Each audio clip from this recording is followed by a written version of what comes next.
Hi everybody, welcome back to my channel. Today we're going to be doing a easy Procreate beginner course.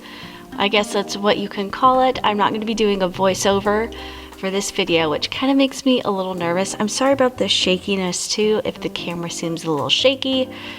My desk isn't super stable, neither is my camera stand. So go ahead and open up Procreate. I am using my brand new, I'm insanely excited. I'm using my brand new iPad Pro with this Generation 2 Apple Pencil. Apple Pencil. So go ahead and open up a new canvas. And if you don't know how to do that, it's just the little check mark right up here. And what you can do is you can do a screen size right here at the top, or they already have a whole bunch already listed out for you. The untitled canvas is the sizes that I have made myself. If you want to make your own, just click this little mark up here and you can do your dimensions. Here at the bottom, you can choose whether you want it to be in millimeters, centimeters, inches, or pixels. If you're wanting to print something out, use pixels, and your DPI needs to be at 300. That will give you the best quality for printing. But we are just going to be doing a screen size. So click on that and it will automatically pull up the screen size. The basics of Procreate. You have your wrench tool up here for all of your settings. This is how you're going to, if you want to export anything, you're just going to hit share. You're going to share image or share the layers. I always do share image. If you want to adjust your canvas size, you're going to do crop and resize, animation assist, which I actually have not used that at all. Page assist, drawing guide.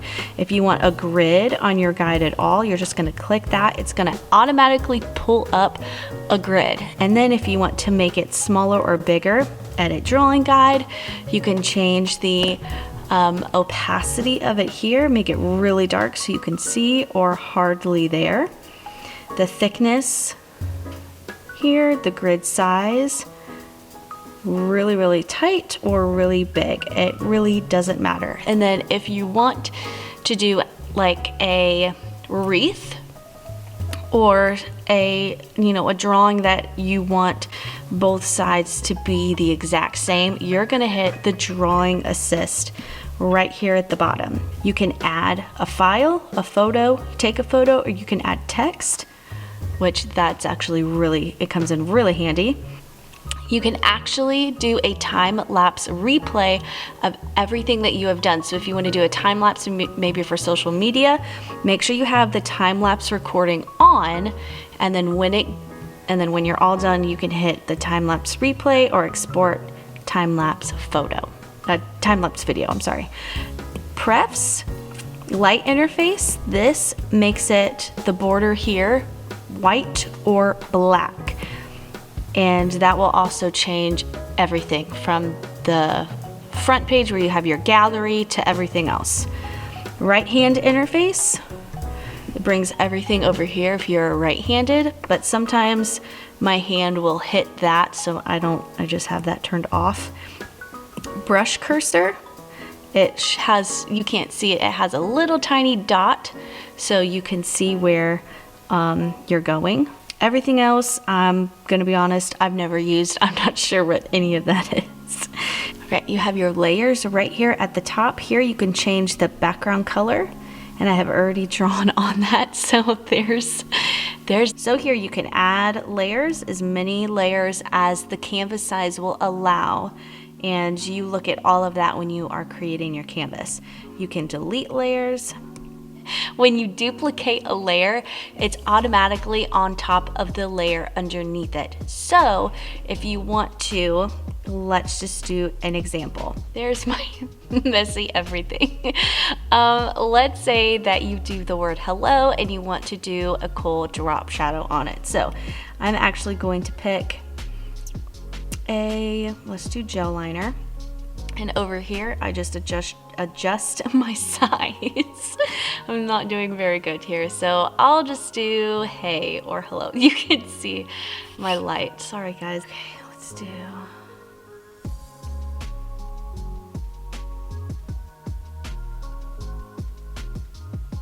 There we go, just a hay. So let's say I want to add a colored drop shadow at this hay. So what I'm going to do is I'm going to duplicate the layer just right there at the top. And then what I'm going to do is hit the layer underneath it. You can rename the layers. I actually never rename the layers. I probably should. But just for that, you can rename it. You can actually squiggle it out and write with your Apple Pencil right on top. And I'll just say shadow. So I want to change the color of the shadow. So what I'm going to do is I'm going to go to my disc first and pick a color that's going to pop from the background. You also are able to put in your own palettes, like from pictures, which is amazing. So if you find a palette on Pinterest that you really like, you are able to hit the plus sign right here and create a new palette on your own, or new from camera, or new from file, or new from photos, which is amazing. I'm just gonna do a light blue. I love blue, it's my favorite. So I'm gonna go back to my layers after I have selected my new color. I'm going to hit this layer to where I have a pop out menu here. Trying to figure out what to name everything. I'm going to hit and then that selects the layer, and it is just the hay underneath the top layer. So it just selects this one right here. And even if you hit this layers, this is still going to be blue. So that's how you know it is still selected. Okay, so then what you're going to do, hit that layer again, and you're going to click fill layer. So now that color changed from white to blue. So while you still have this layer selected, you are going to hit this little mouse icon up here. Now you are able to move that bottom layer around and do a shadow. Now, the cool thing about Procreate is if you just want to move a layer millimeters, all you have to do is tap on the screen.